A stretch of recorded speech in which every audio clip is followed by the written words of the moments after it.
প্রিয় দিনী ভাইরা, আসসালামু আলাইকুম রহমতুল্লাহ। অল্প আমলে বেশি নেকি অর্জন করার একটা হাদিস আমি আপনাদের কাছে বলবো। আল্লাহ নবী একদিন ঘরে আসার পরে বলতেছে, আয়সা, তুমি প্রতি রাতে এক খতম কোরআন না পড়ে ঘুমাবে না। আয়সা রাদিয়াল্লাহু তাআলা আনহা চিন্তিত। আবার বলতেছে, তুমি একটা কবুল এবং একটা উমরার হজের সওয়াব না নিয়ে ঘুমাবে না। আরও চিন্তিত। তারপর বলতেছে, সমস্ত নবীকে তোমার জন্য সুপারিশকারী না বানিয়ে তুমি ঘুমাবে না। আয়সা রাদিয়াল্লাহু তাআলা আনহা আরও চিন্তিত। 4 নম্বরে বলতেছে, প্রত্যেকটা মুসলমানকে তোমার উপরে খুশি না বানিয়ে ঘুমাবে না। এখন আল্লাহ নবী বলতেছে, আয়সা তুমি খুব চিন্তিত? আয়সা বলতেছে, হ্যাঁ আমি খুব চিন্তিত। তখন বলছে, শোনো তাহলে, তুমি যদি প্রতি রাতে সূরা ইখলাস 3 বার পাঠ করো, তাহলে তোমার এক খতম কোরআন পড়া সওয়াব পাবে। সুবহানাল্লাহ।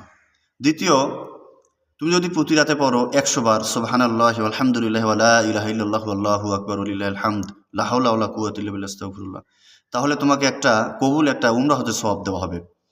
তারপরে তুমি যদি দুরূদ ইব্রাহিম পড়ো, সমস্ত নবীদের জন্য দোয়া করা হয়, তাহলে সমস্ত নবীরা তোমার জন্য সুপারিশকারী হয়ে যাবে। সুবহানাল্লাহ। তারপরে তুমি যদি সমস্ত মুসলমানদের জন্য ইস্তেগফার পড়ো, তওবা করার জন্য বলো, সবাইকে মাফ করার জন্য আল্লাহর কাছে প্রার্থনা করো, আল্লাহ পাক তোমাকে সমস্ত মুসলমানদের প্রতি খুশি হয়ে যাবে, অর্থাৎ সমস্ত মুসলমান তোমার প্রতি খুশি হয়ে যাবে। সুতরাং আমরা প্রতি রাতে ঘুমানোর সময় আমল করার চেষ্টা করবো ইনশাআল্লাহ। আমরা নিজে জানবো এবং অপরকে জানানোর জন্য শেয়ার করে দেবো। আসসালামু আলাইকুম রহমতুল্লাহ।